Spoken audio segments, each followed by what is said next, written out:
zako.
Niaje? Hah? Ah.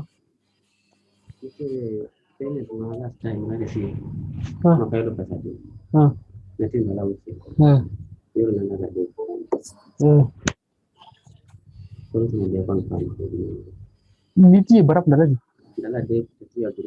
Anak curi dah deh. Umur berapa?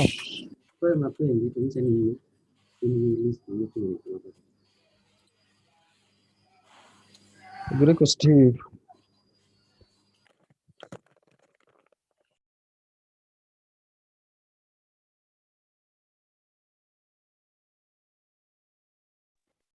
Hello and good morning to everyone.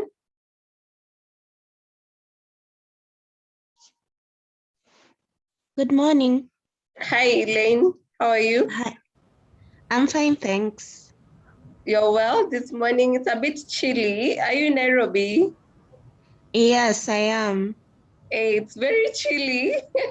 Yeah. Duncan, Sasa? Fine. I'm good. You're well? Yeah, I'm well. Where is Esther Wangai? And Esther Wangai, right? Esther, I can't hear you. I can hear you. Oh, you can hear me? Yes. How are Hi. you? I'm good. Good morning. Good morning. You're well? I'm doing good. Yeah, I'm well. Where are you joining us from? Nairobi. Oh, Nairobi tu hapa. Kwa hivyo tunakula baridi na wewe. Kabisa. Are you guys able to see my screen? Yes. Yes. Yes, then do what the screen says. As you start, please change your name. Like Esther, you can change your name to whoever you want. Mine I've already changed to Kamala Harris. So Mike, also you can change your name to a world leader that you know and admire.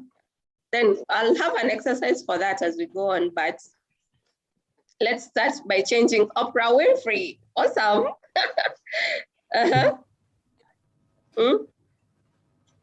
E2Q6ZS. Who is that? It looks like a scientific name. Elaine, change your name. Yeah, I'm changing. Badilisha. Let's see. Let's get confused. Also, Duncan. Hey, Barack Obama. Awesome. Your friends are joining us, right? Yes. All right. E2Q6ZS. I'm still waiting to hear from you. Also, Duncan.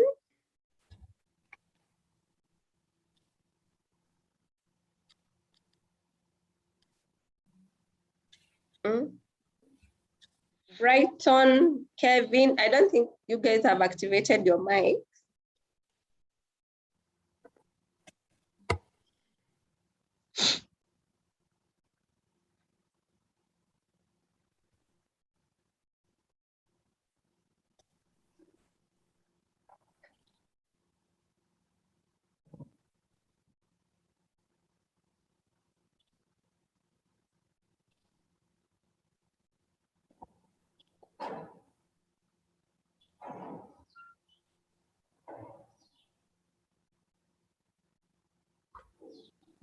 Hi, Mercy from our team. Good morning.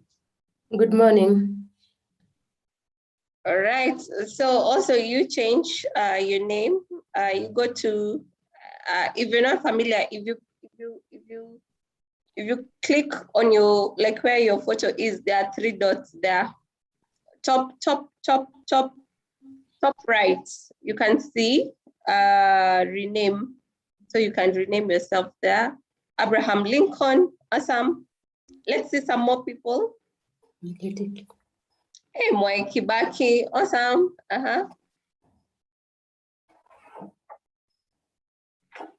Alex, good morning.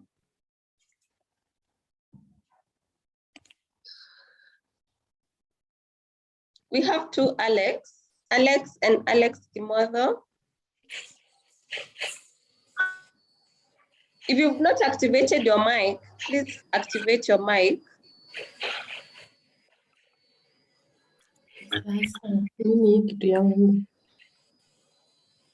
Hi, morning. Morning, good morning. Who is that? Alex. Hi, morning. Good morning, Alex Kimotho. How are you? I'm good. I'm good. Morning. I'm good. Alex, I think you're using 2 mics or 2 laptops or phones. Okay, Alex, let's change our names, please. If you don't know where to change, just click on your name, top right. You'll see 3 dots. Click on that. You'll see rename.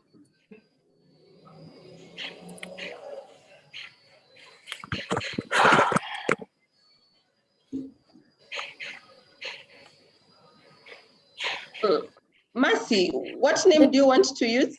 I can rename it for you. Mercy. Just read Mercy. There's someone's computer that is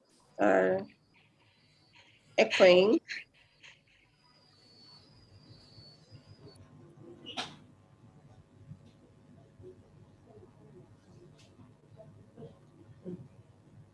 Okay, Abraham Lincoln, how are you?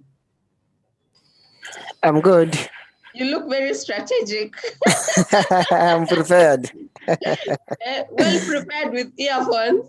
Everything, You even don't with a want- notebook in front of me. and a book in front of you.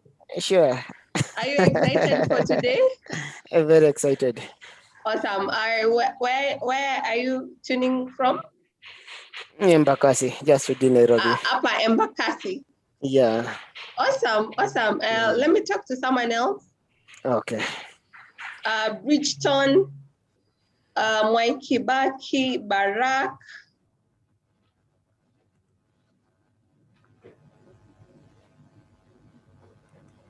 Please change your names as you tune in. Elaine, I think you are Barak, if I'm not wrong. How many people are we expecting? We're supposed to be 12. Oh, 12. Yeah. So plus my team, from my team, we're about 3 of us. So I think we are almost meeting the quorum. Okay. Sawa. If you are 12, sio wengi sana. Basi, let me see. Alex, you've not changed your name. Which name do you want to use? I can change it for you from here. Also, Mercy, which name do you want to use? Mercy, just write Mercy. No. We are using change your name to a name of a world leader that you know and admire. Okay. World leader. I'll give you a minute to think. Hichilema,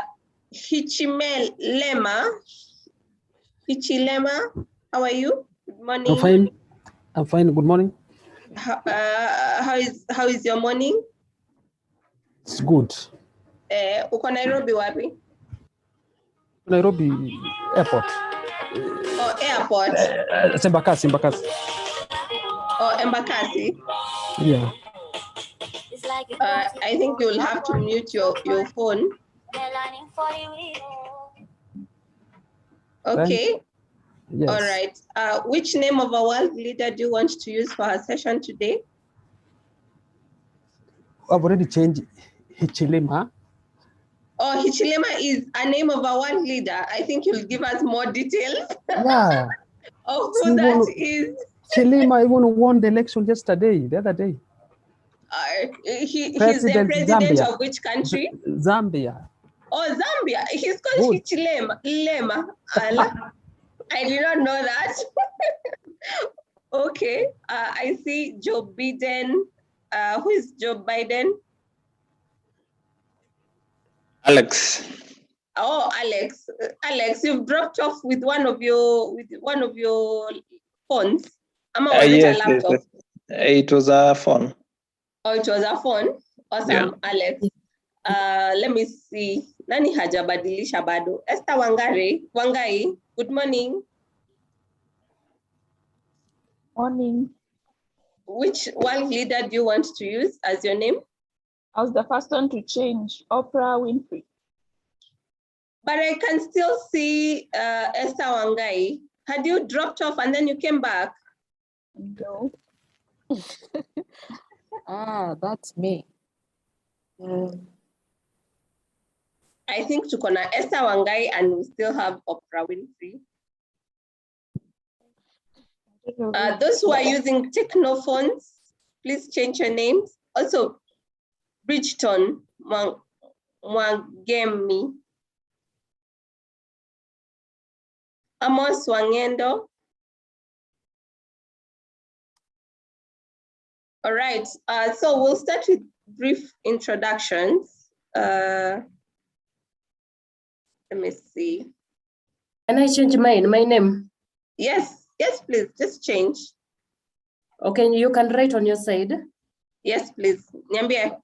Write Ellen Johnson. Ellen Johnson. Yeah. Ellen Johnson. Okay. Tell me if that spelling is correct. I can't see. There's something on my screen. I'm trying Okay. to. It is just ELLE. Oh, without an N. Yes. Okay. Elle Johnson. Okay. Who else wants me to assist them change their name? Techno. I see Techno Pop and Techno Come On X Pro. But your mics are not on. You need to turn on your mics.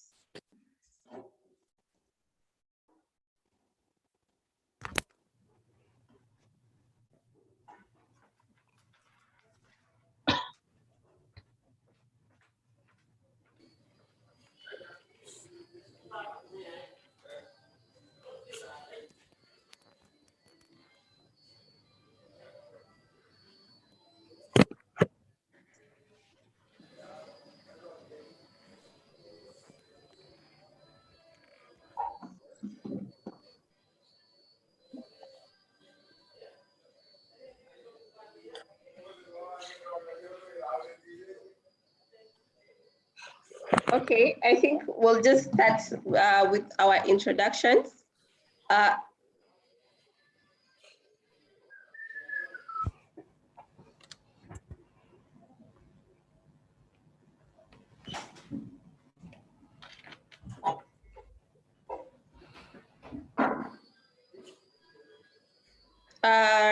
Barak, where is Barak to help us start off?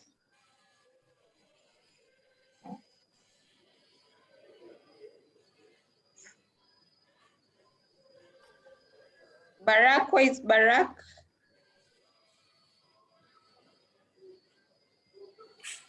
Elaine, umepotelea wapi?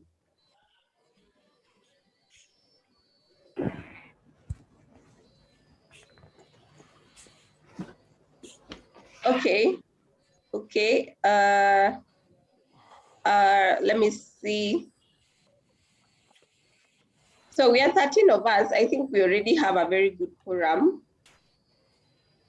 So I think we just start. But I wanted the team from Strato staff to start us off. So Elaine, where are you? Can you hear me? Yes, I'm here. All right, awesome. Do you want to start us off this morning? Okay.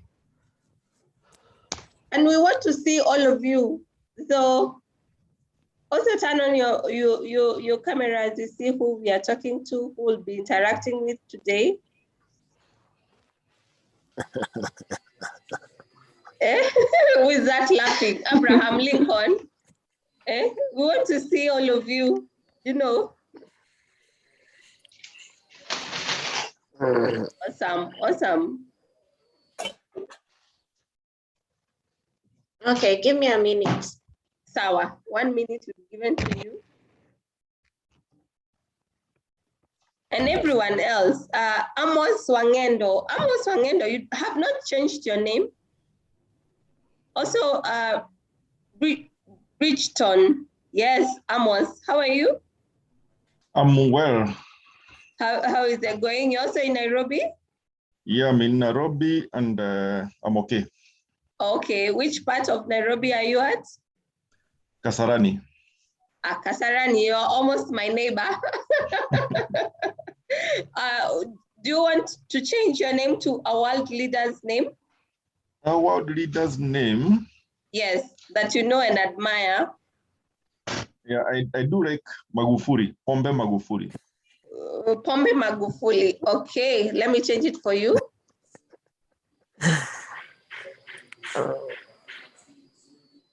Okay, I've changed for you, Pombe Magufuli.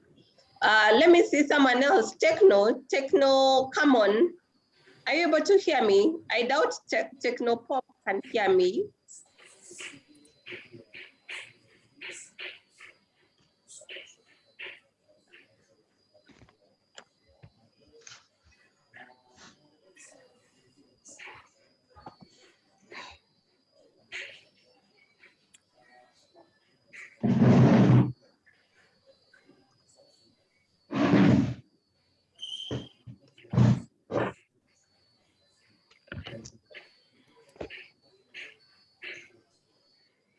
Okay. Okay, Barak, Elaine, you're back. Yeah. All right, do you want to start us off? Okay, how do I start us off? Like either you introduce your team or you introduce yourself, you give us the agenda for the day, and then we start. Okay. Since we all work together, I think there's no need to introduce myself, but my name is, maybe I'll introduce myself for your team. Yes. My name is Aileen. I'm the HR assistant, and I think Purity, we've talked a bit on email. Yes. Yeah, so I think that's it for me with introduction. Awesome. And what I expect from this training, I expect to learn a lot about emotional intelligence. Awesome, awesome. Thank you so much. That was Barak. Let's move to someone else. I think I'll give Ichilema. And you tell us the Elaine, back to you. Can you give us the motivation behind your name? I think Barack Obama was by far, okay, during my lifetime, as I have been alive, he has been a good president. He has been one of the best. Awesome, awesome, awesome. Let's move to Hichilema, the incoming president. Yes, good morning. Good morning. My name is Adigo Duncan. On-site operations. Sorry, I can't hear you. Digo Duncan. Yes. On-site supervisor. On-site supervisor. What does that mean? Operations. Operations. Operations. Yes. Okay. Like when you say on-site, do you work like from a client's premise, or what does that mean? A client premise. Yeah. Okay. Awesome. Which client side do you work at?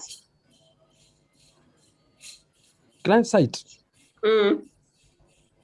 At JK.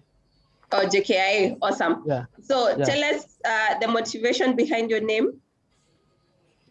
Which one? Echilima or Digo? Yes, Hichilema. Chilima? Yes. Chilima is I think I like the man. I like the guy since he has suffered a lot. He has been in opposition for the rest of his life. And now finally he has become president. Yeah, he has become president yesterday, the other day. Awesome, awesome. I really like that. Let's move to Abraham Lincoln. Yes, morning everyone. Good morning. Yeah, Moses Iwasa, that's my real name. I work in operation as an on-site supervisor.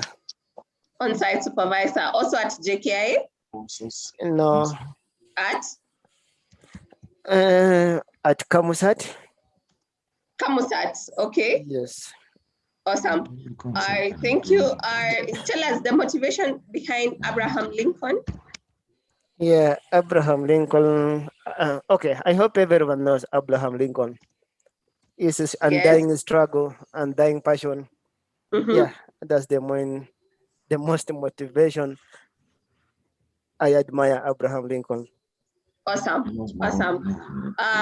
Thank you, Abraham. Let's move to Pombe Magufuli. Yeah, Pombe Magufuli as well. And he works for Strata staff in operations department. Yes. And why I like Pombe Magufuli is that he read in his own style. Yeah, he used to read his own style, and yeah, he solved the problems of the country in a funny way. But it was working, right? Yeah, it was working. Awesome, awesome. Let's move to someone else. Abdul Gania Baradar.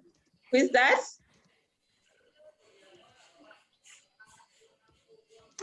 Good morning. Good morning. We want to see you. Unfortunately, I am not available on camera. Why? I'm caught in a very remote location. I'm in County 006. County 06 ni gani? Taita Taveta. Taita Taveta. Kwa hivyo ukiwasha kamera network inapotea. Niko kwa boma la ng'ombe, mtashangaa. Oh, really? Okay, tell us, what do you do? Okay, my name's Brighton Mwangemi. Mm-hmm. I work for Strato staff in the position of site control.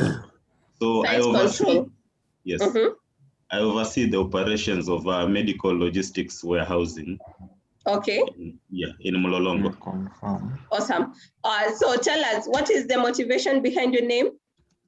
Abdulkani Baradar is the new president of Afghanistan. We've just ended a 20-year war. Oh, so is this the same Afghanistan I was seeing in the news yesterday? Yes. But how have they ended a war and people are trying to get out of the country?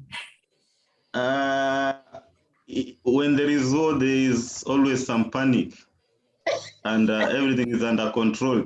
Once there's a peaceful transition of power, that means things will return back to normal. So you think the conflict they are currently having is like a power conflict? It's a power conflict, and it's always good for every democratic nation to be let to run their affairs the way they want. So let the people of Afghanistan elect their own leader and run their country the way they want it to run. Okay, I somewhat agree with you, not 100%, but I want to somehow agree with you. Let's move to Mwai Kibaki. Good morning. Mwai Kibaki, please. Good morning.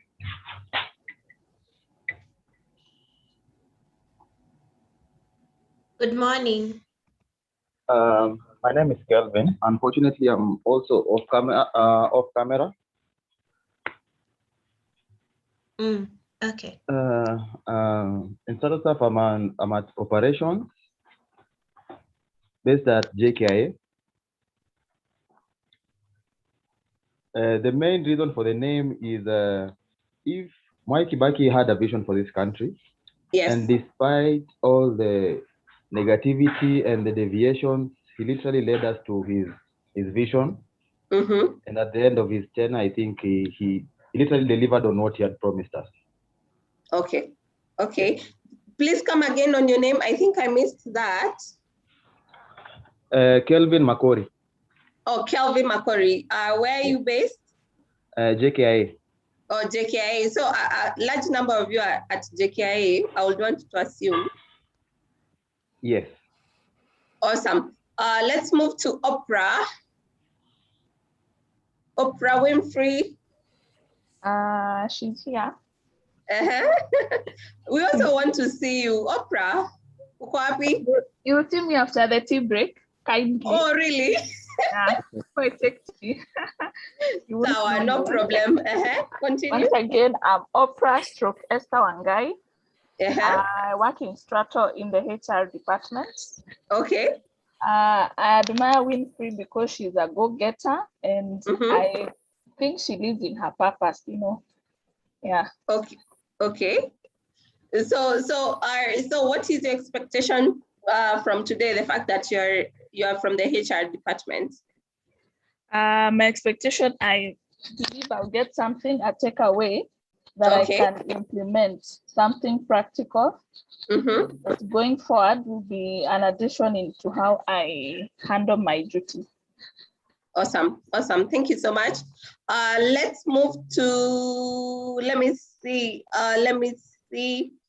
Techno Pop 5. How are you? Hi, I'm good. Good morning, everyone. Good morning. You've not changed your name. First, let us change your name. Which name do you want us to change to? Change it to Michael Jordan. Michael Jordan. Okay. Yes. Jordan. Okay. Yes. So you're Michael Jordan. Tell us. You can go on. Yes. My name is Steven Gatora. operations, JKIA, be specific Kuhenagi. Why I chose the name Michael Jordan is because we all know him a basketball player. Yes. And he was diminished from his basketball team for being not talented enough. But through dedication, commitment, and hard work, he went on to become one of the greatest basketball players the world has ever known to date. Yes. Winning several championships, games for the Chicago Bulls, as you all know it back then. Yes, but I can also hold so many titles. But for today, let me go with Michael Jordan. Oh, you'll stick with Michael Jordan. Awesome. Yes. Awesome. Techno Pop 5. Charles Korea, good morning. Good morning. How are you?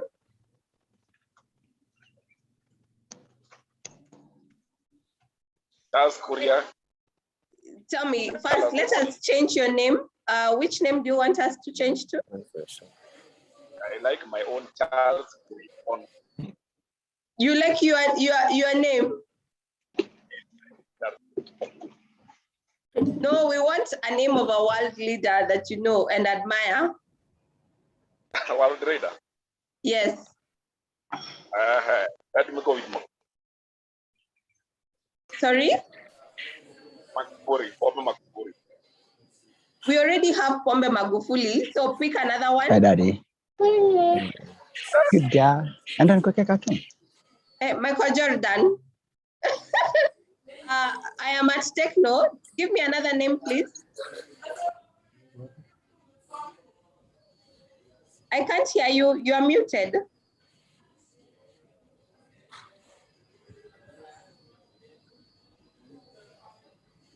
Turn on your mic. Yes. Which name do you want to use? Put Cristiano Ronaldo. I am a footballer. Oh, Cristiano Ronaldo. Okay. There we go. Cristiano Ronaldo. All right. So tell us, what do you do?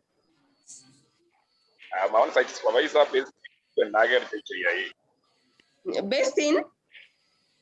Nagar JKIA. Oh, Nagel JKIA. Okay.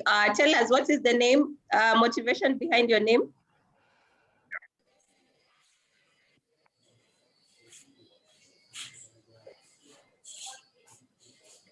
What is the motivation behind the name Cristiano Ronaldo? That is a great sport. I like him. I really like his control within, even in backline, you see he's a great leader. I like that. Awesome. Thank you so much.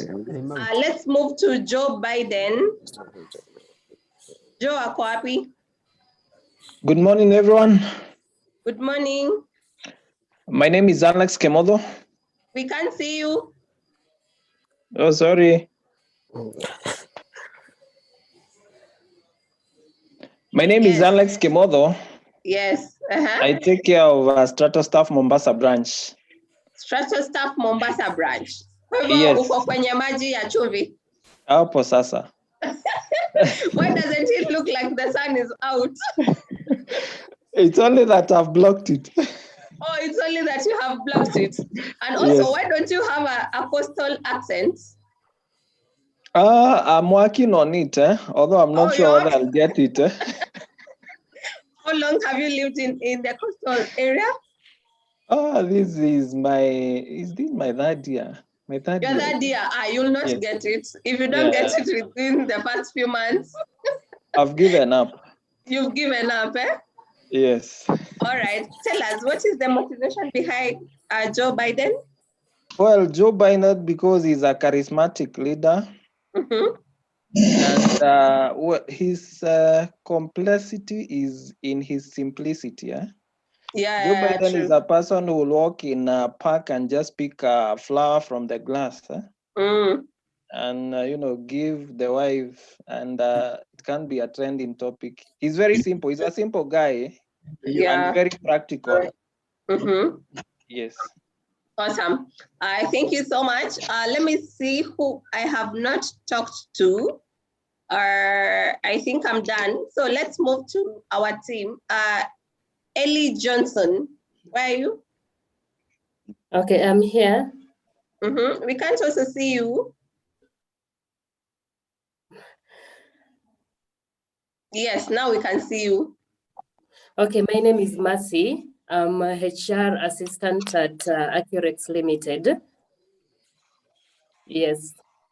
So what is the motivation behind Ellie Johnson? Okay, she's the president of Liberia. And okay. I love the way she talked about, the way she fought about the freedom. And that is also women protection. For their safety, yes. Like, for example, she went for her own exile for safety. Then afterwards, she came back and fought for women. That's why I love her. All right, awesome. Thank you so much. Rosemary, are you ready? Or we give you a bit of time, you touch up. I was trying to catch up with the gist of the names. We need to change your name. Oh, okay. I would have picked Oprah, but I can already see Oprah in the house, so I need to think harder. Yes, who do you want to pick? Lisa Nichols, I think. Who? Lisa Nicole. Lisa Nicole. All right. Yes. Tell us, what is the motivation behind the name? I think she's my favorite speaker. I think I like her energy, her motivation. We can't really hear you. Like it's echoing a lot.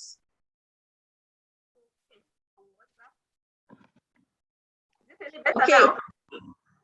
Try again. You can hear me now? Yes. Okay. Yeah, so I was saying I would pick Lisa Nichole's second to Oprah. Yes. Obviously, because of being in the speaking and coaching and training world.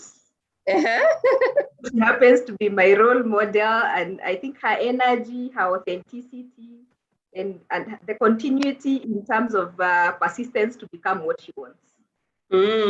Awesome. So, so back to me. My name is Purity Wanjiru, like in real life. The director for Accurex. Accurex is a HR consulting firm.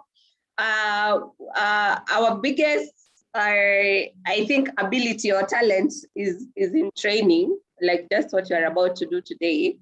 And we've been around for 5 years. So finally, we are able to talk to Strato staff after many, many years of talking. So finally, we are here, and I'm very excited just to see how this day is going to pan out.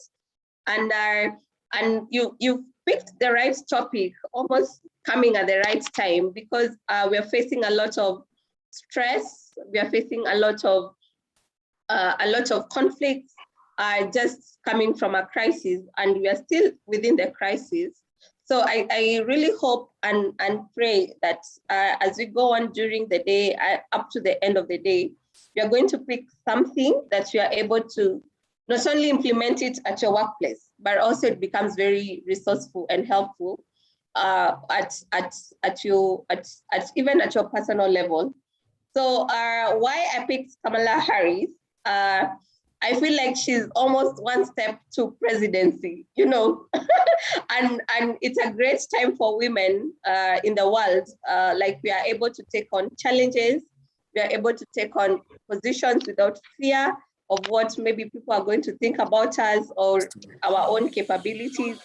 And I also feel like she has really opened up so many opportunities for women, not only in the corporate world, but also in the business world, that we are able to put our minds and say, this is what I'm going for. So my expectation for today for your team is we are going to be interactive as much as we can. You are going to ask as many questions as we can. We're also going, when we send you to the groups, make sure you talk to your colleagues. The fact that we are quite a small team, 13 of you or 12 of you, I will not expect like you're strangers. So let us make the most out of today. It is a very fully packed day, you know. So if you want to grab a glass of water, make sure you grab one. If you want to grab a cup of coffee, I would want to believe all of us are at the comfort of either our homes or offices. So no one is restricting you. So if you want to do something, just take the shortest time possible and then join us back. So I believe, or I hope all of you have seen the program for today. We're just right on time, or time has already bypassed us by about 20 minutes from starting. So the first session will do communication and interpersonal relationship. After tea break, we'll take a tea break at about 10:15 a.m. For 30 minutes. So you can stretch, you can make calls, you can do all that. Then we'll come back for an emotional intelligence session until 1 p.m. After that, we'll take a lunch break for 1 hour. Then we'll come back to do conflict resolution and stress management. Then we expect or hope to close at about 4 p.m. in the evening. So as you can see, it's a fully packed day. So embrace yourself. The flight is now about to take off with Rosemary, Lisa, Nicole. Okay, Sawa, let's start. Thank you so much and enjoy your day. Thank you very much. What do you want to call you, Kamala or Kamala Harris? Thank you very much for starting off the day, and I'm glad to see there is a lot of energy in the house. That makes our life much easier. The more the energy we have in the house, the easier it is for us to keep the day unfolding. So thank you, everybody, and welcome. Like she has said, we are going to have a very interactive day. Otherwise, if we turn it into a lecture, we are all going to go to sleep. Yeah. And my expectation is that everybody gets to contribute, because the more you contribute, the more engaged you become, and the more we also get to understand where you're coming from and what you're seeking to gather and take home by the end of the day. So the more you engaged you are, the better for you. Again, like she said, it's adult learning. So sometimes you might need to grab something, grab it as fast as you can. If you need to step away for more minutes, just drop it on the chat box, so that you don't keep shouting your name in the house and you're wondering where did the person disappear to. So just in case an emergency happens or you need to step off, just drop a message so that we don't have to keep looking for you. That will make our interactions far much easier as we continue. Otherwise, we hope to have an interactive day, and we hope to enjoy and learn from each other. So like I've said, it's not a lecture. I'm only here to facilitate learning. We don't teach anymore. With adults, you don't teach, you facilitate learning, because everybody has a learning. Nobody comes to the house with an empty head. We all have something in our heads. So we just need to find a way of bringing it together and make sure that it actually works. So hitting it off with communication, I'm sure all of us sometime in our life, we came across that word in a class. Doesn't matter which school you went to, communication must have been mentioned in that class. So what did they tell you communication is in that class that you went to? So I'll wait for volunteers when I ask the question. If I don't get a volunteer, I'll always pick on someone. So you make it easier if you volunteer. If you don't, I'll always pick you out. I can hear Abraham Lincoln hiding before I pick him out. What did they tell you communication is when you went to school? Someone in the house, what did they tell you communication is? Passing information from... Yeah? Oh, sorry, you are taking my part. Continue. Okay, let me pick it. Yeah.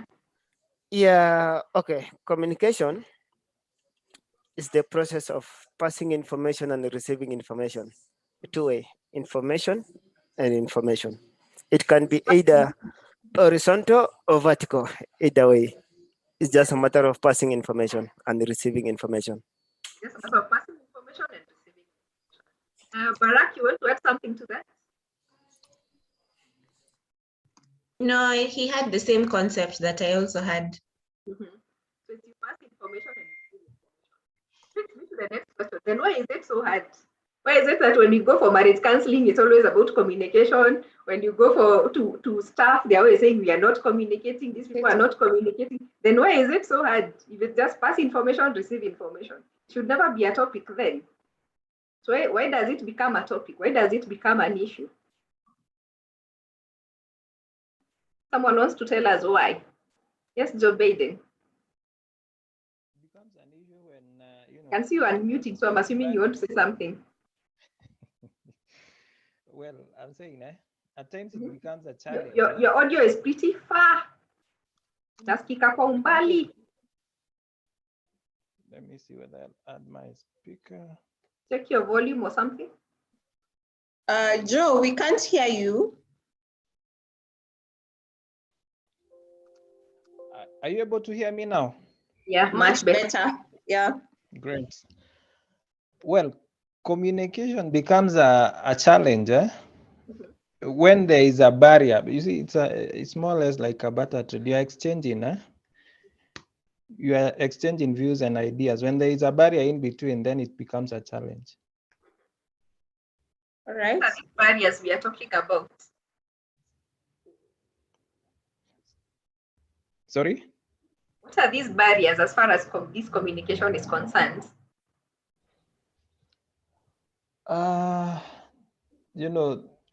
Barriers can be, language barrier. Someone is speaking in Spanish, another person can't understand. It can also be emotions, it can also be pressure at work, yeah, etc. Okay, good. I like that perspective. So this language, I'm sure like in Kenya, we don't have a lot of language barriers. If we can't speak in English, we can always speak Swahili, we can always speak Sheng. And in the office, I don't think we have a lot of language barriers. So I would like to pick the other two, emotions and pressure. So when pressure happens, then of course it brings emotions, or sometimes you are not that patient to get the information. Thanks so much for that. Anybody else who wants to add, why is communication a challenge? Why is it an issue? Yet its definition is that simple. Okay, for me, the bigger picture is the communication is the means of sending or receiving information. So it becomes difficult at times because of the different perceptions and viewpoints during that means of communication. For example, I'm communicating you verbally, I'm using some gestures, I'm trying to use some body language, and there is a different perception. So it overall becomes difficult. That's my take. Thank you very much, Abdul, for that. I like that perception. So sometimes we already have our own perception before even somebody starts talking. We have already defined what they are going to say and what they all mean. So we don't even take the time to actually listen. So one of the problems we have in communication is that we actually don't listen. So we think we listen, but we actually don't listen, because we listen with our own perceptions, we listen with our own filters, and we always have what we want to say because we already have our viewpoint. So we don't get to let the other person say what they have to say. And that's a very good perspective. Thank you very much for that. Any other addition on why communication is not working yet it's supposed to be simple? Yes, I'd like to add that on communication. Yeah. And to me, why there's the whole big topic under communication is because other than what has been said by my colleagues, just to add up is maybe how do you communicate? For example, I might tell somebody, go to the market, go to the market, or rather, pick your bag and go to the market or to the supermarket. Then somebody else will say, please pick your bag and go to the market. Those are two different, same message, two different statements. How you do it or how you communicate, how you paraphrase your words, how you do it changes the whole perspective. Maybe for example, when you tell me go to the market, somebody or someone will feel like offended. But the moment I input another word, please pick your bag and go to the supermarket, it changes the whole idea. It shows we're in this together. It shows a bit of respect. It shows a bit of you see that kind of how you do it, how we do it. I think that is why we have all this big debate under communication. Thank you very much. I love that perspective. I should have seen your face so that when you meet in town, I give you a handshake for ending my session. So that is the biggest problem sometimes that we have. It is the how. Because you look at it in the office sometimes, or even like I'm saying from a home perspective. And I always say when I train, I don't only train for work, or I don't coach for work. I train for a wholesome perspective. So whatever we talk about, you can apply it either at work, at home, or wherever else you find yourself in. So the how you communicate also becomes a problem many a times, because you're dealing with adults again. So adult learning and adult working is not a matter of just pushing people around. If you are a manager, you must have realized we are dealing with a generation that does not take rules anymore. That's why they can go to the streets anytime they want, because they grew up at a time where they have choices. So just telling somebody like Michael is saying, pick this and go to the market, they'll always ask you why. Why am I doing this? If you have kids, you must have realized we are dealing with kids who don't just take instructions. You don't just tell them, don't put that bottle there, and then they just don't put it. Those of us who are older, rules were enough. You did not need to use better words. The how did not matter. It is the what that mattered. It is what you were told, you got it done. But now we have evolved into a generation where it is the how you say it that matters, because they have been taught that there are choices in life. And they have also been taught that you don't just do things for the sake of doing them. They need to understand, why am I doing it? So the how becomes very important. So that if I tell you, don't put that bottle there, why? Please don't put that bottle there, because when you put it there, this and this happens. So there is a process to it. So the how in the communication becomes very important. And I think, like I've said, he totally opens up my conversation for this 1 hour. And our rule for it says that it is not what you say, it is how you say it. So that's the biggest rule in communication right now. It is not what you say, it is how you say it. You might say all the right things. Actually, and that's why I'm saying communication in terms of its definition is very simple.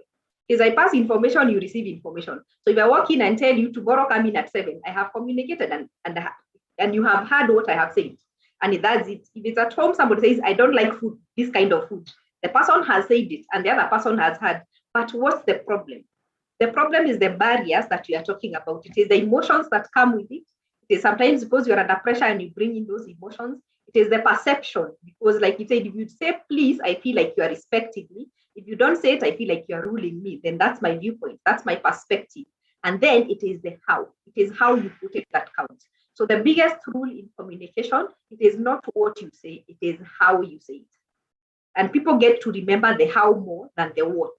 It's the feeling that came with it that people seem to remember a lot. So that's the rule number 1. It's not what you say, it is how you say it. And when you now look at it from that perspective, it brings us to the 4 ways in which people communicate. People communicate in different ways. And we have those 4 perspectives.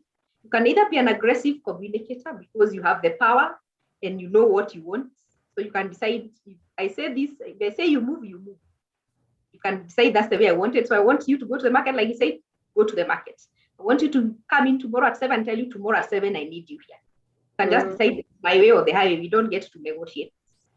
But we also have passive communicators. We have people who want to say things, but they don't say things. Because you normally say even silence is a form of communication. So because you are assuming this person should know, why are they not doing it? So in your head, you don't understand why they are not doing it, but you're actually not saying it. So you assume because it's such a standard rule. Again, perceptions and viewpoints. You're thinking, who doesn't know they're supposed to come to work at 8? Who doesn't know I can't eat ugali every day? Who doesn't know? You assume the person should know. Who doesn't know they should be home by 7 p.m.? It is an assumption that you are making. So you remain passive. You don't say what you think. You don't communicate your needs because you assume the other person should know. That is also a style of communication where you decide people should know, so I'm not wasting my time telling them about it. So that's a passive communicator. But then we have a passive-aggressive communicator. These are the most sarcastic people you'll come across. They are not aggressive. They are not quiet either, but they are very sarcastic in how they say things. So they look at you coming in English and they're thinking, so it's just another day. So even today you had an accident, or even today something happened. So they're not being aggressive. They're not keeping quiet about it, but they're just being very sarcastic about it. So we also have those kinds of people. Then you have the assertive communicators, which is the kind of communication we are trying to build up in ourselves and the people around us and in our children and our next generations. We're trying to make sure that we can become assertive communicators. By being an assertive communicator, what it means is that you're not being aggressive, you're not being passive. Like this person is saying, if I want you to go to the market, I'll tell you, please, can you get to the market and get me this and this and this because of this and this and this. So I can clearly say what I want. I can clearly say what I think without being sarcastic, without being manipulative, without being pushy. But also, I'm not keeping quiet, because if you have something to say, it needs to get said. That's what we mean when we say it is not what, it is the how you say it. You can say the same thing in different ways and bring it totally differently. So that's what we mean by the 4 communication styles that we have. Like I've said, if you're an aggressive communicator, what does that mean? It is that you have very low consideration for other people, but you have very high openness of communication. You believe in communication, because you obviously have people who don't believe in communication. But like we all agree, communication is a good thing. So we have people who have very high openness of communication, and we have people with very low openness of communication. We have people with very low consideration of others, and people with very high consideration of others. Depending on where you lie, that explains how you communicate. So if you're an aggressive communicator, you have very high openness of communication. You believe you need to communicate, but you have very low consideration of others. That is why if I need you here at 7, I need you here tomorrow at 7. I don't care what happens. I don't care how you get here. I just need it done. That's a very aggressive way of communicating. If you're passive aggressive, you have very low openness of communication, because being sarcastic really is not communicating. If I look at you coming in late and I'm thinking, yeah, another accident. If I look at you looking sad and I'm thinking, yeah, it happened again. I don't know, your spouse did what. I'm not asking. I'm not saying the right thing. I'm just being sarcastic.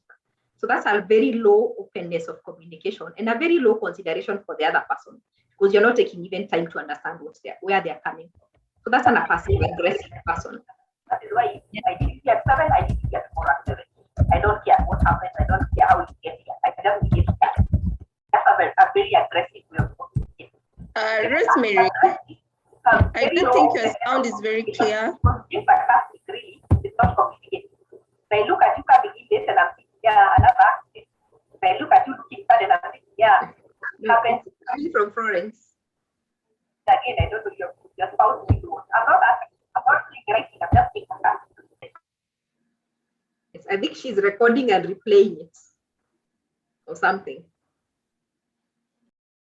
Rosemary, are you able to hear us? Yeah, I can hear you. Okay. I don't think your sound is very clear. No, I'm saying the sound was coming from Florence. Yeah, I think she was recording something or replaying something. Yeah. Sawa, I've muted her. Okay, thanks. Thank you. So I was talking about the passive person. The passive person has very low openness of communication, but high consideration for others. What that means is that they don't let the other person have their way. They don't let themselves have their way. They always let the other person have their way. So if you decide to come in at 9, who cares? You know what you're supposed to do. If you decide you're not going to do anything, who cares? I don't get to say anything. I just get to keep it to myself, and I get agitated, but I'm not saying anything. So I'm really not communicating. So that person has very low openness of communication, which is obviously not a good. So we are looking to get to the assertive angle or the green place, where we have high openness of communication. We agree and accept that communication is important and we always need to communicate. But on the other side, we have consideration for the other person, that when we communicate to them, like Michael said, they feel respected and they feel valued and they understand where we are coming from. And you also give them a chance to probably listen and hear their side of the story. So in that case, then you get to listen to the other side of it. So those are the 4 communication styles that get to express or tell us how we communicate in different angles.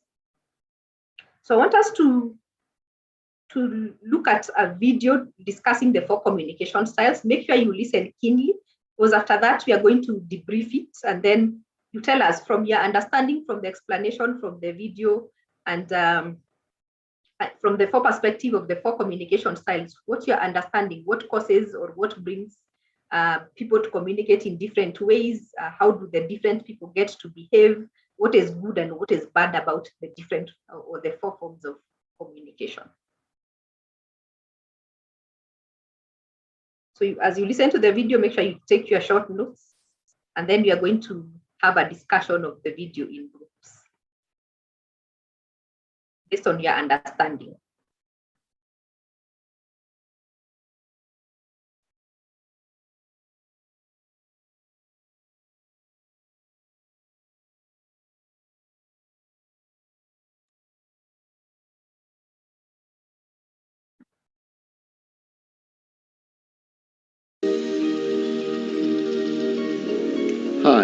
I'm Counselor Carl. Today I want to explain the 4 styles of communication: passive, aggressive, passive-aggressive, and assertive.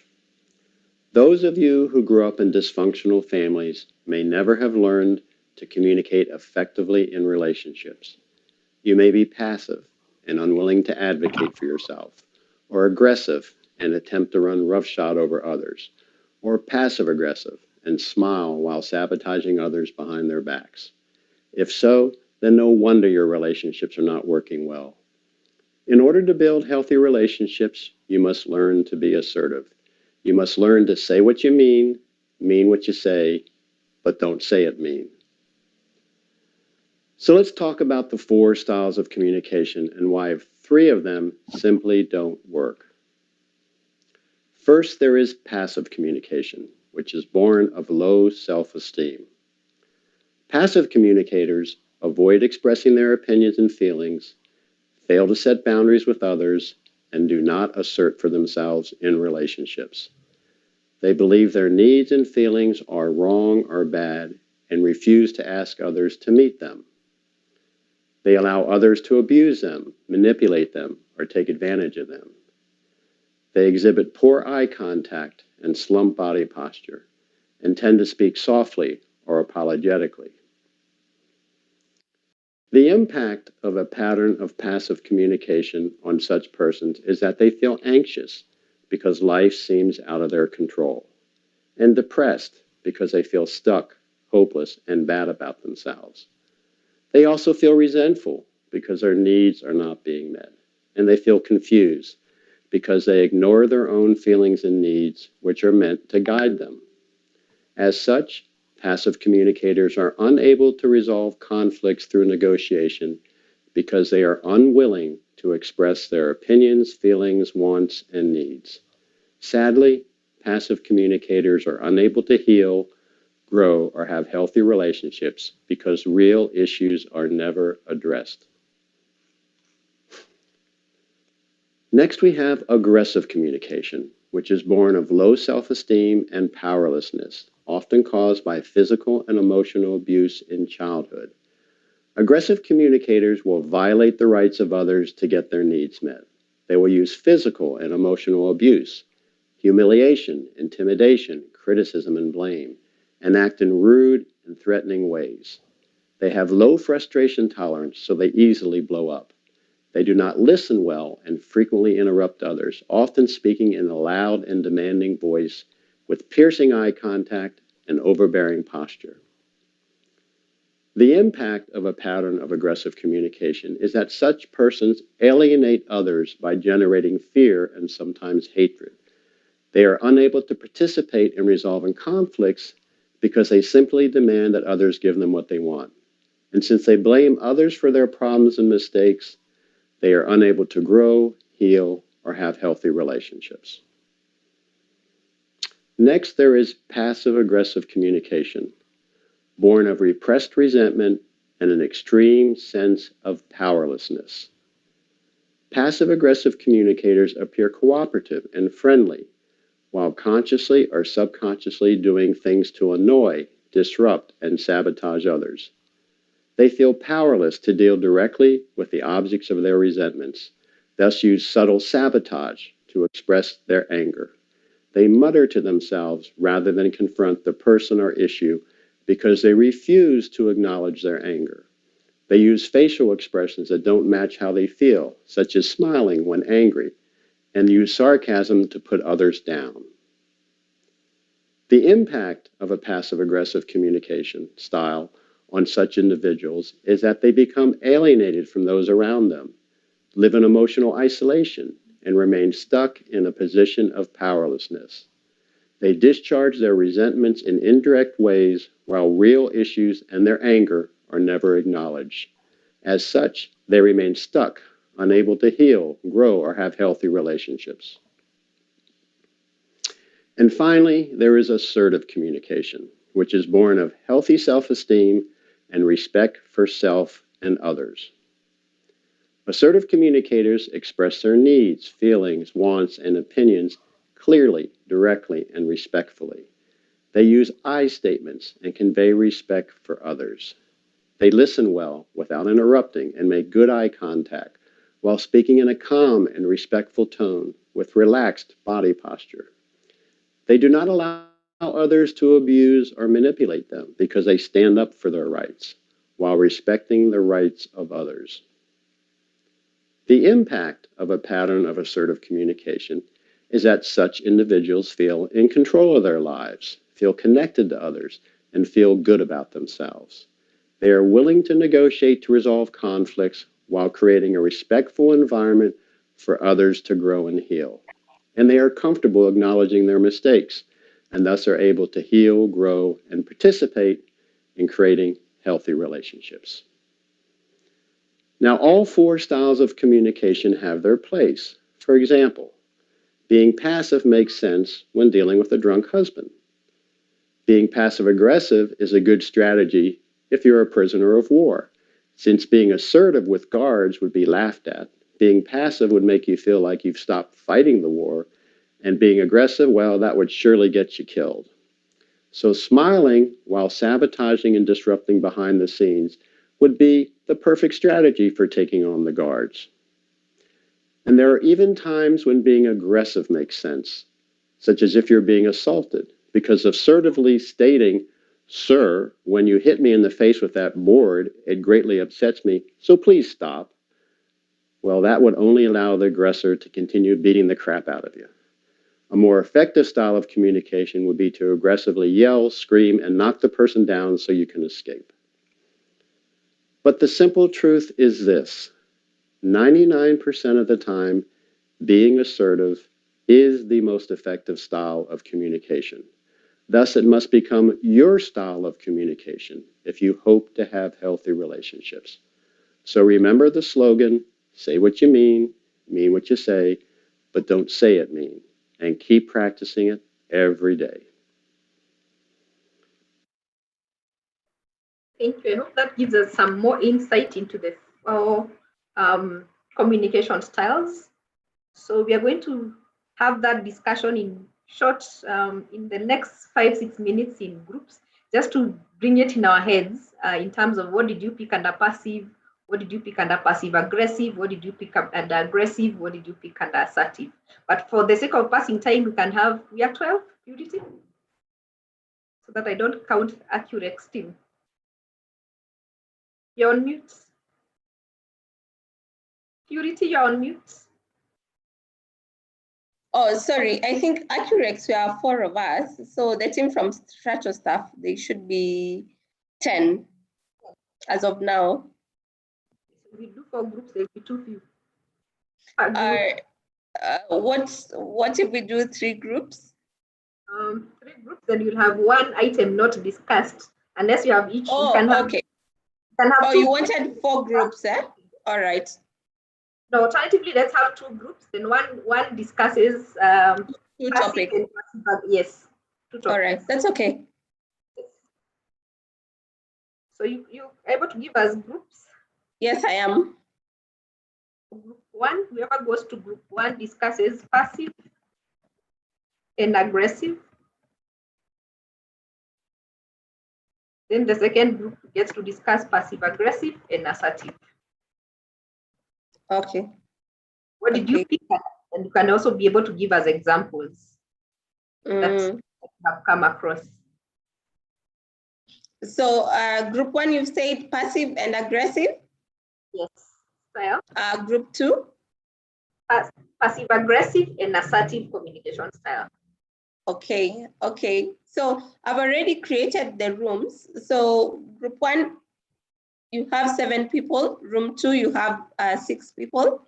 But I know both of the groups have staff from Accurex. So they'll just help you facilitate the discussion. But join the groups. So open all rooms. How many minutes, Rosemary? It's up to 9:40. Up to 9:40. Yes. So about 6 minutes. Okay, Sawa. Opening the rooms now. So please join the room.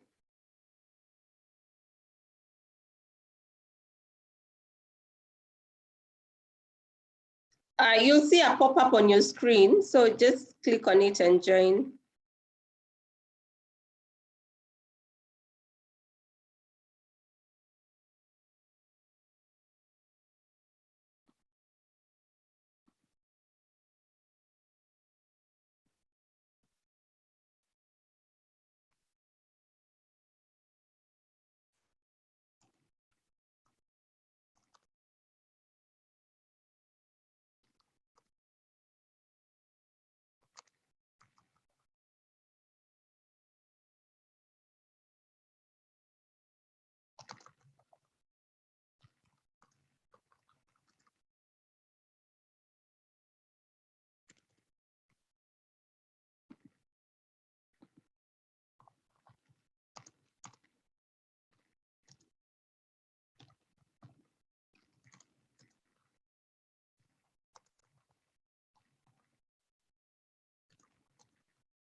Purity, are you there? Our time is over.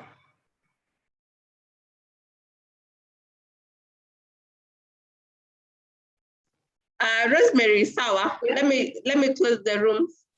Yes, okay. I thought it would close automatically, but I realized it's not. Okay.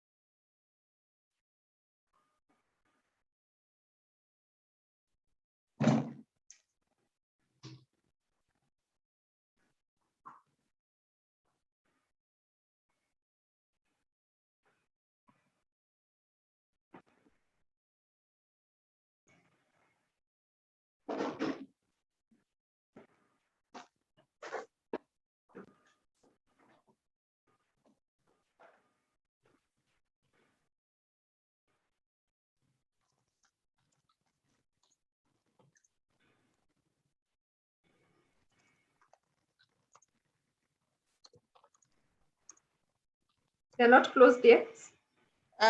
Like 10 seconds to go. Oh, okay. Right, now people are back. Yeah, for a moment, I thought it's hung or something. No. Welcome back. I think now everyone is back. So I think we'll pick from group 1. What was the discussion?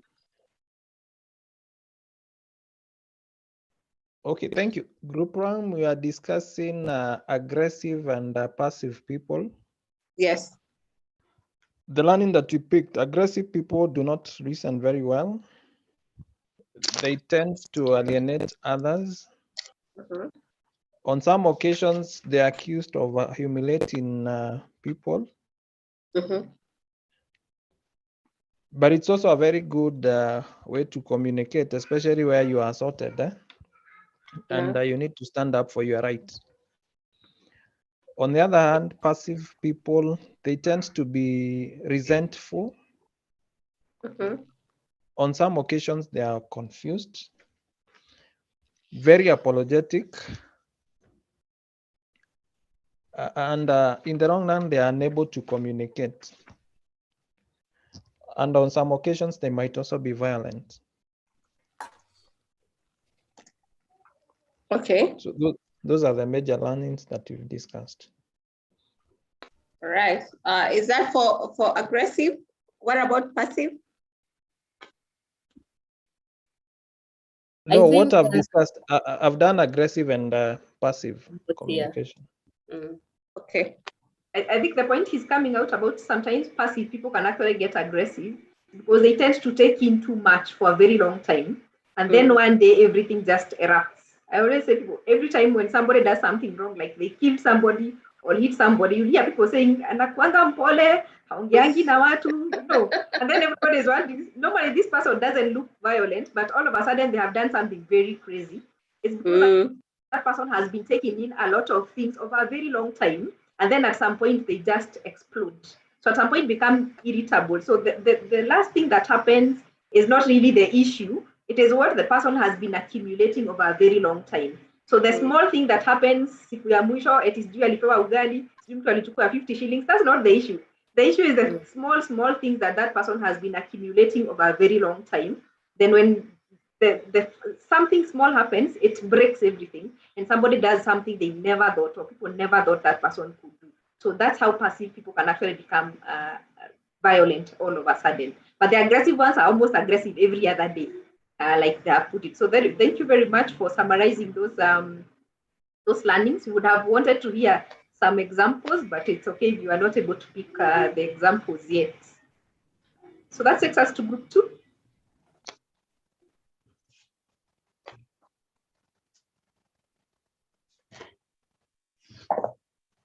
Who wants to go for group 2?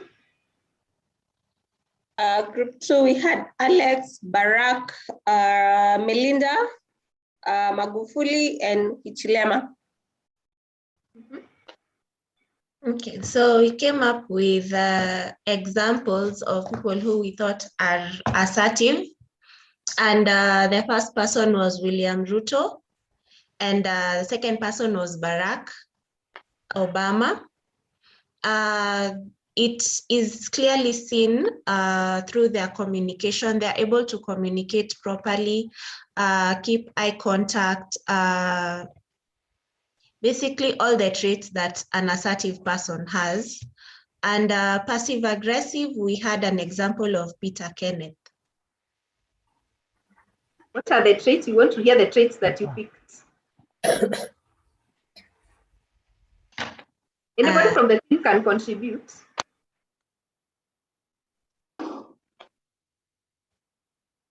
You can ask somebody from the team. Passive assertive came up with this. We found that Peter Kenneth is like sabotage the things in the systems.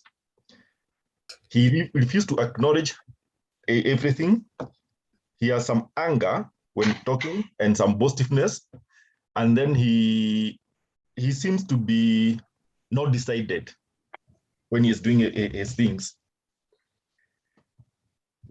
Okay, so it looks like somebody who is hanging on the fence, doesn't want to fall on either side. Yeah, but he's behind not the decided scenes, you can tell there's something going on. Yeah. Okay, and what traits for assertiveness did you pick on Barack and Ruto? Yeah, for assertive, what we picked is that they have health, self-esteem, and they respect themselves and others. When they are talking, especially when they are holding conferences or having an interview, they have good eye contact with the other person, the interviewer. They have good posture when they are discussing their issues, and they allow others and they reason a lot. They are in control of everything, and they acknowledge mistakes.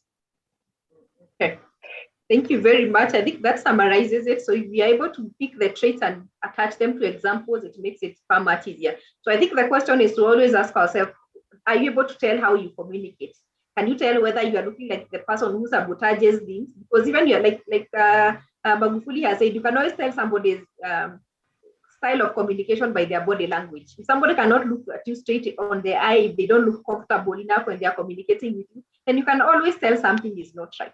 So your body language tells a lot. The words or the how you say it tells a lot in terms of how assertive you are. And basically, we are saying what you're trying to do is to become assertive communicators, such that we don't have to hide behind the scenes. We don't have to sabotage others. We don't have to be aggressive, but we can actually be able to communicate what we mean, admit our own mistakes, and stand up for when we need to stand up for what we need to say. So that takes us to a point where we get to ask ourselves then, are we assertive? As a person, do you think you are assertive in how you communicate with the people around you? To help us do that, we are going to do a short test. So I'm assuming everybody has a pen and paper. So we are going to do a short test on assertiveness. I want to assume my screen is pretty clear. It is. Thank you. So I have 14 questions here. So out of these questions, don't overthink. Just every time you just read the question and ask yourself whether you do that. For example, the first question asks, I ask others to do things without feeling guilty or anxious. Is that a never for you? Is it occasionally? Is it sometimes? Is it usually? Is it always? So give a score for each of the questions. There are 14 questions. Give a score for each. Then you're going to do the totals at the end, and then we're able to gauge ourselves. How assertive are we based on how we communicate and how we interact with others? Don't overthink. Don't try to be nice to yourself, because then you're not going to know whether you need to improve. So once you're done, let me know, then so that I scroll down as well.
Next page, please. Okay. Thank you.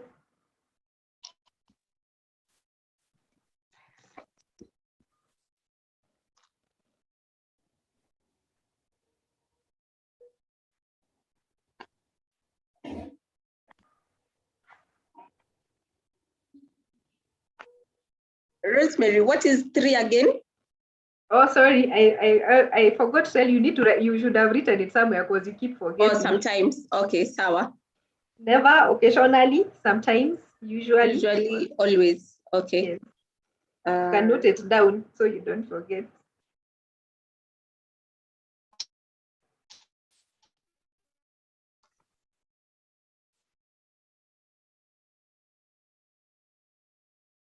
I can go back?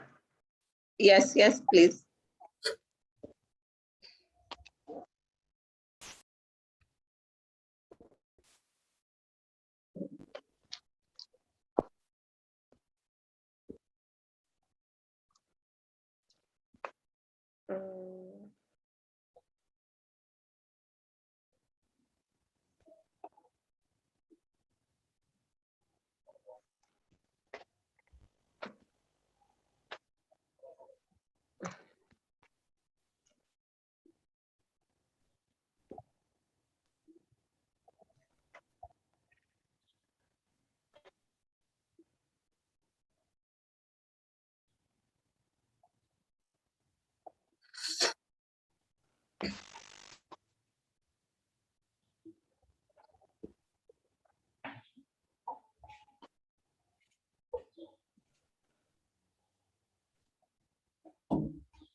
Yes.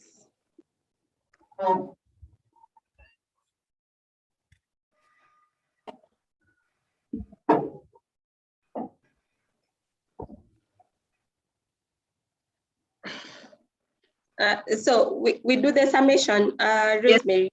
Yeah, once you're done, do your totals. Okay. Yeah.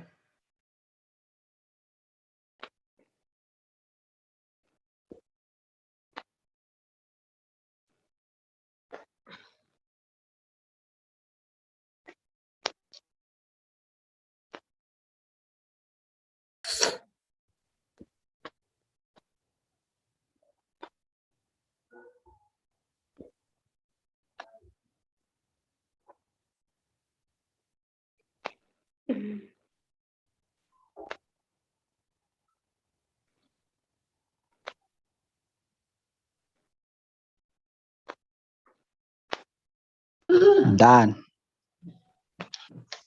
Can I guess my traits? Because I feel like I'm very extreme. Either I'm on 1 or 5. Yeah, that says you a lot. That says you a lot. So you can interpret your scores. Okay. And maybe you will give us a poll so that we see where majority lies.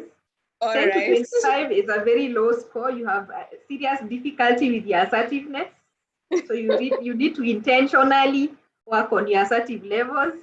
25 to 40, you can be assertive in some situations, but your usual response is either non-assertive or aggressive. You seem to lie in between.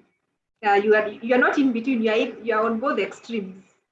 40 to 55, you're fairly assertive. You could probably use some practice to become more consistent in your assertiveness. Above 55, you're assertive most of the time and you handle most situations very well.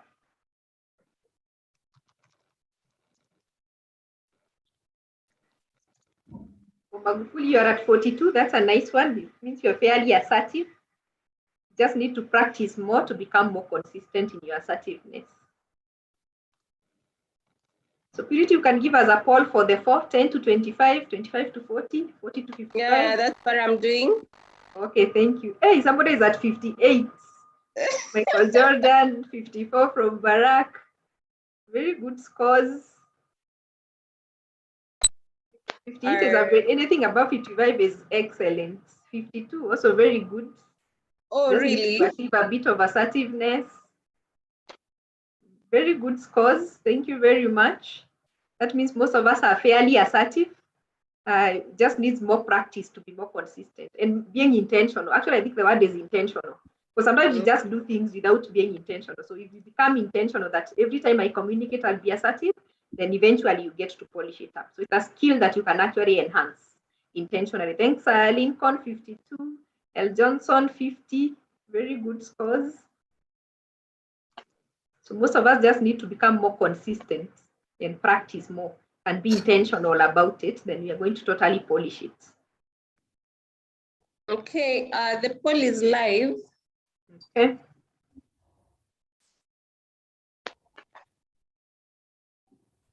Do your scores so that we see our average. So just press yourself, press for yourself where you fall under.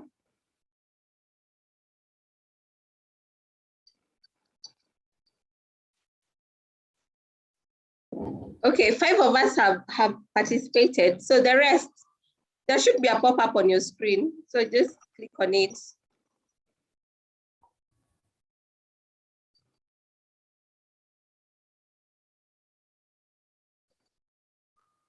Just click on it. Okay. So I think that's good. So let me end the poll and share the results. That's how we are looking. Oh, great. Yeah, interesting enough, nobody seems to have a difficulty with being assertive. But I think it's also a skill we get as we grow up. As life hits you from left, right, and center, you realize being aggressive is not working. You realize keeping quiet is not working. So you start learning how to express yourself in a respectable way. So it's a very good place to be. 78% at 40 to 55. Like I said, that tells us that we are fairly assertive. We just need to use more practice, be more consistent in our behavior. Then we are going to polish it. And congratulations for those who are above 55. Since you are very, very assertive and you benefit a lot from other people's ideas, and you just need to keep improving to become more effective. Luckily, like I've said, it's a soft skill. It's a skill that you keep learning because it's all about listening. It's about your body language. It's about how you express yourself. So it's something you can intentionally master. So if you make it intentional, then it's also going to be far much easier for you. So I think then that makes it easy for me to summarize that bit around how we communicate and being assertive. So just a few pointers on becoming more assertive. Like we mentioned, most of us are almost there, so we don't seem to have a lot of problems. But what are some of the few things we can do? What can we consistently practice for us to become more assertive and communicate better? Work on your appearance. As much as you might think it doesn't matter, actually it matters. Sometimes how you feel about yourself has a lot to do with how you communicate. Remember, assertiveness and your communication has a lot to do with your self-esteem. One of the things we mentioned about assertive people is that they have very healthy level of self-esteem, and how you feel about yourself speaks to your level of self-esteem. So work on your appearance from both your dressing and also your body language, your eye contact. So maintain eye contact, dress in a comfortable way. It doesn't have to be dressed in an extravagant way, just be comfortable enough, because like you can tell, the people we consider as assertive, how they sit during interviews, you can tell they're comfortable in how they're dressed. They're comfortable in who they are. So just dress in a way that you feel comfortable to be interacting with other people. Maintain eye contact. Make sure that how you look and how you sound is confident, because confidence is everything. If you're confident about who you are without being arrogant, then it speaks to your assertiveness. Use a clear and calm voice. Like we say, you don't need to be loud for you to be heard. So that is what people who are aggressive think they have to be loud for them to be heard. You actually don't have to be loud for you to be heard. You just need to be clear. So you can use a clear voice and a calm voice, and you're still going to be heard. Know what you want. We normally say people can tell you already know what you want. There's a time somebody walks to you, even the people who sell. If somebody who walks to you, they start talking and you can already tell this one knows what they're talking about. This one, they are clueless. They're just bluffing through words. So when you present yourself, sound like you know what you're talking about. Again, if you look at the people we picked, the barracks and the routers, when the person speaks, you can tell they know what they're talking about. It doesn't have necessarily to be true. It just means they believe in what they are saying and they believe in themselves. So when you know what you want, people can actually tell that you know what you want. And that level of confidence speaks to your assertiveness. Of course, be realistic. and pick your battles wisely. Sometimes you have to know what you can get and what you cannot really get. So it's important to be realistic when dealing with other people. Like we said, when you're asking somebody from something, don't expect that you always get what you want. There are times you're also not going to get what you want. So pick your battles wisely. Some things are not worth fighting over. It's not worth fighting somebody who came late 5 minutes or somebody who forgot to call you with 15 minutes. Pick your battles wisely. Not everything needs to be a confrontation. Not to misdirect your frustrations. Sometimes, like somebody said, our perceptions, our viewpoints, our emotions, our pressures, we just push them to the wrong people. So you come from home, your house girl messed you up, your partner did something, somebody cut you on the road, you have all these things running in your head, your money is not enough to pay your bills, then you bring all that frustration to work. And then it ends up on your clients, it ends up on your colleagues. They are not the enemy. The real enemy is that other thing you are dealing with. The company is pushing you because there are targets you're supposed to hit. There are things you're supposed to do in the office. Work is just too much. Then you misdirect that frustration to a colleague or to a client. It doesn't make sense. So the people around you are supposed to be your ally. They're supposed to be the people helping you around. Your colleagues, your friends, your clients, they're supposed to be helping you achieve your goals. They're not supposed to become your enemy. So do not misdirect your frustration to the wrong people. And we are going to talk about that when you're talking about emotional intelligence. Then practice, especially if you seem to lean too much towards the passive side, try to practice what you're going to say and ask for feedback. There are people who are not automatically good at expressing themselves. But again, you can't always be the quiet one. So you need to always practice. Before you go into a meeting, before you meet somebody, ask yourself, what are the things I need to know about that person? What kind of questions can I ask? What kind of interaction do I want to have with that person? Just think through your mind the kind of interaction you want to have with somebody, run them through your mind, and then maybe talk it over with somebody else and get to hear their feedback. That becomes very important. Something we mentioned from the beginning, be respectful. So respect is more important. So be polite, be respectful. Assertiveness is not rude. So it's actually being friendly. The way you're saying, when you're asking somebody, you can actually tell somebody, please get this done for me, or I would kindly want this done for me. So be respectful. Being assertive has nothing to do with being rude. Being assertive means you are respecting the other person and you're being friendly. Ask questions, help you to gather information, and to give you a chance to listen to the other person. Because part of assertiveness, like you have said, is being able to listen to the other person. So always say, before you start talking about your issues, before you start screaming at somebody for something they didn't do, first ask them questions. What happened last night? What happened this morning? You came in very late. What happened to this assignment that has not been done? Hear the other person first before you start bringing in your emotions and your pressures on them. First, gather information. That way, you might be in a better position to respond in a more respectable way by asking questions. And we always say, remember the bigger picture. We always say that pushy people will win battles, but assertive people win wars. You don't just want to win today. You just don't want to be the one who won that argument. Like I gave that person a piece of my mind. I know that's what we normally say. I gave that person a piece of my mind. Yeah, that piece of your mind will only work that day. But believe you me, in future, like you said, either that person is going to avoid you, that person is going to label you. It's just going to not help the relationship in the long term. So when you're dealing with somebody that you're going to need into the future, a client, a colleague, a family member, a friend, always think the bigger picture, that you're going to need this person tomorrow, that this person might be your bridge to something else, that you need this relationship another day. And in that case, you need to think about the war, think long term. Don't just look to win now. Don't just look to give people a piece of your mind. Think in the long term. How can I resolve this issue in a way that tomorrow we can still have this conversation and we can still get to work together? That becomes pretty, very important, learning how to be assertive.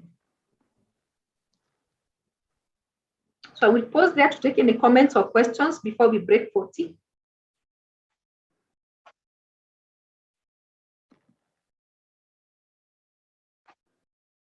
If we lack comments or questions, then I'm going to give you work too, because we have to finish our time before tea break.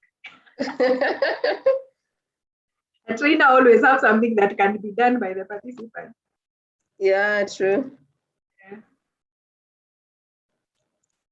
Let me get off screen so that I see people, assuming they are seeable.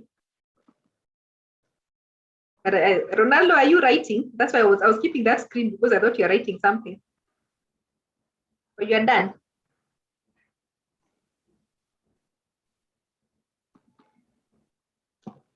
Okay. You're done? Okay. Let me get off screen. Any comments or questions around how we communicate and being assertive and all those things? A quick one, eh? Yes, Abraham. I think also sometimes the context it plays a bigger part of how we communicate.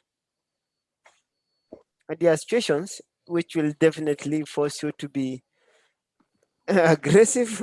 Trust me, they are there. But all in all, my take is that also context plays a bigger role. Any example of something that might force you to become aggressive?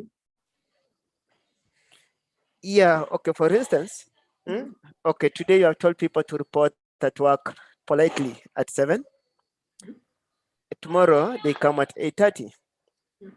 You speak to again a friendly, interactive, that please let us try the next day at least to keep this time, because normally their targets or all that. Yeah. The next day still the same trend repeats. What do you do next? Yeah, I think now if it reaches to that point, you need to begin at least become assertive. I think that one has worked in some situations, but I do not encourage it. But now if the situation forces it, I think we can pick it. Okay, but maybe if I take that example, do you ever get to have a discussion in terms of the why they come in at 8:30? I'm thinking, unless I'm a mad person, why would I be late for 1.5 hours? Example, let me give you an example. Eh? Yeah, we had one associate who had a trend of normally coming to work late without even communicating. Okay. Saying that I'll be late for this because of this and this. Yeah. And it happened more than 3 times. Even the client himself got upset, started writing emails complaining about that. Yeah. We tried speaking to the person once, twice, same trend repeated. So now at that point, at least the person should be reminded on how at a time seriousness means. So what results would that person give us to why they were late? Okay, for example, okay, the second time he was late, he told us that now, oh, you know what? I lost my phone. I renewed my line, so I did not have contact of anyone to at least communicate. But later on, we learned that was not the case. I see that. Now, the third time, again, he was talking about jam. That, oh, there was heavy traffic. I could not make to work. Honestly, since morning, how can you report at work at 10:30 and you're supposed to report at 7? Yeah, that one now I totally agree. And I like the fact that you can pick out one person, not many people. Because I always say if something is happening with more than one person, then maybe they are not the issue. The team leader or the company could be the issue. But when you have only one person with something very off, then it's probably that person who is off and not maybe you or the organization to talk about. So looking at it from that angle, I think, yeah, then in that case, you start talking consequences. Like it's either you do this, if you don't do this, these are the consequences. And of course, you get to communicate that with the person. So in that case, yes, it's understandable. I think that's why we left the 1%. You remember the video said 99% of the time we want to be assertive, but there's always a 1% that sometimes pushes us to the wall, and we might have to resort to the others to make things work. So yes, I agree with you. Sometimes the context might push us, but then it shouldn't be the majority of the time. If it is the majority of the time, there's a problem. Thank you, Abraham, for that. Any other comment or question? Yes, Oprah? Yes. Maybe I just wish to pick your thoughts on this. From the video, it was clear that we pick up communication styles based on how we were raised or how we were socialized. And I think this catches up with us even as we are older or when we are adults. So you find someone tells you, kwetu sisi ni watu wa hasira, you know? So this person always tells you, Juange, kwetu sisi tuna hasira. Or maybe I think someone told me that the reason they stomach things they don't speak out is because their mom is also like that. So when it comes to the workplace, how are we able to identify what traits we bring from our families and how do we handle that? Yeah. Thank you very much. That's a very valid question and comment. And I'm glad you're able to pick that from the video. Every time I play that video, I keep hoping somebody will pick that. And because I don't want to be the one throwing it, considering this is not a family discussion, it's a work discussion. But like you said, it also affects us at work. When somebody says kwetu ni watu wa hasira or these kind of things. But I think the first thing, like you said, is for us to be able to acknowledge. The fact that we acknowledge, that's step one. That you already acknowledge I picked something from my growing up, because we pick a lot from our environment. And normally it's either we pick that or the opposite. Yeah, when people say that if you're brought up by a very drunk father, you either become a drunk or become a pastor, because you either hate it so much or you totally associate with it. So you can be brought up in a very timid or passive environment where people don't speak up. Like you're saying, maybe your mom never spoke up, they were tortured, they were abused, but nobody would say anything. So you can either become that person who is very passive, or you become the total opposite. You become to be the aggressive one, because I saw people being oppressed and I decided nobody is going to oppress me. So you become the total opposite. So that's the effect the environment and our growing up has on us. So the first thing that is very important is acknowledging. And I tell you one time, let's acknowledge every one of us. There's something we picked from our growing up or from our families. It could either be from your parents or the community around you, the school, the teachers, the people who influence you the most. It's mostly the parents, your parents, the teachers, or the relatives you lived with. You didn't grow up at home. But the people around you when you're really young influence you a lot, because it's the things that you see them doing and you assume or interpret. That's the way it's supposed to be done. But after you acknowledge that, the next thing is to ask yourself, is it the healthy way? Is this the best way of doing things? If you don't question the things that you pick up or you inherited or the things that you learned, then you're going to end up with a tradition or with some habits that don't add value to your life. So junini kwenu ni wa hasira, does it mean you become an angry person until you die? What value does that add to your life? And on the other side, is it genetic? You see, that's what I always ask people. Is it genetic? If it's not in your genes, please, it's a habit. You can drop it if you want to. But if you're a team leader, the best way to go about this, either get somebody who can be able to walk that person through that conversation. A coach would be the best person to walk that person if you're not able to do it yourself as a manager. But the best way to do it is not to tell them. If you tell them, then what a hasira, it doesn't help. The best way is to ask them questions that make them start asking themselves, is it really the right thing? The kind of question I'm asking you just is, does it mean because you're born with something you have to live with it? How well is that thing helping you or serving you? Let's look at the pros and the cons of wewe kuzaliwa na hasira. How many things has it messed in your life? How much has it messed you as a person? How much value anyway? It could be, there's some value. Then the person where the pros and the cons of this thing that they inherited of either being too aggressive or being too passive. You're too passive, maybe you're being bypassed by things in the office, you're starting to feel resentment. On the other side, you're the aggressive person, you're always having issues with people in the office, you're having issues with people at home. Walk that person through them identifying what has this habit translated in their life, what effects has it had, good and bad, so that you're very objective. And then the person weigh and see which one weighs more than the other.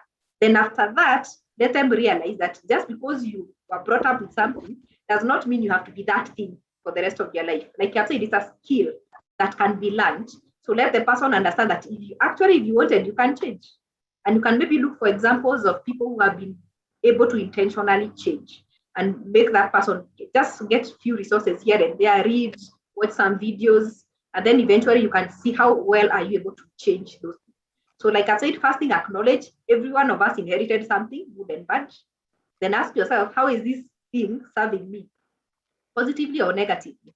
And then because it is something that is not genetic, it means it's something I can change, then what can I be able to do about it? Then take the step to making that change. And that becomes very, very important. Oprah, I hope that helps. You've nailed it. Thank you. Okay, thank you very much. Any other comment? We are on tea time now. I want to talk about, we talked about communication failure, and there's this thing called how can I put, talking too much? What can we do about it? People who talk too much. People who don't talk too much, they don't listen. Or they talk instead of listening. Oh yeah, they don't even give people time to explain themselves. So again, it has something to do with either personality, which you're going to look at. Like, of course, if you are more aligned to a certain personality, chances are you tend to express yourself a lot. So then, if you know you are that person, then you always give yourself a reminder that after I have greeted somebody and asked them a question, I need to pause. It is actually something you have to intentionally remind yourself. The same way the quiet person has to intentionally remind themselves to talk. The talkative person has to intentionally remind themselves to give the other person a chance to speak. And you can actually get, for this one, I always tell people, get an accountability person. Within your friends, your friends or colleagues in the office, you have people who are not very talkative. Tell them to keep you on check so that every time you have a conversation, they can remind you, how much talking did I do now? Did I give that person even a chance to say something? Or even after a meeting, get people to give you feedback. The best way to learn and to improve on yourself is to get feedback. Because normally we are nice to ourselves. We just be saying, but I tried. No, get feedback from other people. Let the other person tell you, by the today you tried, you did not talk too much. Or today that person did not even finish what they wanted to say. Then it hits you. I need to slow down. So you need to get accountability people around you to be telling you, how are you faring on? But like I said, it has to be intentional. Because for you, it's automatic to talk. So you have to be intentional about slowing down and listening to other people. Does that help? Yeah, thanks. Okay. Awesome. Last question or last comment? Just a short one on the same. Okay. I think the best principle to guide that is simple. You cannot learn if you cannot listen. Thank you very much. Yeah, that summarizes everything. You cannot learn if you cannot listen. Because if you don't hear other people, you always say if you are always talking, then you are replaying your own thoughts. If you're only replaying your own thoughts, that's what new thing are you getting? But when you start to listen to others, then you get to hear. But if you're also always listening without saying anything, then your thoughts will never be heard. So it's a balance. Yeah. Purity, I think we might talk too much, but I like the interaction. I like the energy in the room. I like the fact that we are free to express our thoughts and get to share. Yeah, that's the essence of learning. I like this. Yeah, true. Yes, so but let me hand it back to you so that you allow us to take a short break. Yeah. All right. How has the session been so far? We've done about 2 hours. So what do you guys think? Are we on the right pace? Yeah, we are on the right pace, on the right track, learning. Yes. Awesome. What do we think? Barak? Yeah, we are on the right track. I can see it's been interactive. It's been nice. Awesome, awesome. Let me hear from a gentleman. Where's Jomo Kenyatta? I believe he joined us much later. Jomo Kenyatta, unmute yourself, please. Morning. Morning. I'm fine. I'm on duty. You're on duty? Yes, that's why I joined you're late. Listening, right? Yes. Awesome, awesome. So let's take a 30-minute break. So grab your tea, go refresh if you need to. Make a few calls. I know we're in the middle of a business day. So, and then we meet back at 10:50. 10:50, let us all log back in again. But I'll just leave the session running. So you can always come back if you want to have a chat. You can always have a chat with your team or even with us here at Accurate. So see you at 10:50. Good morning. Okay. Thank you.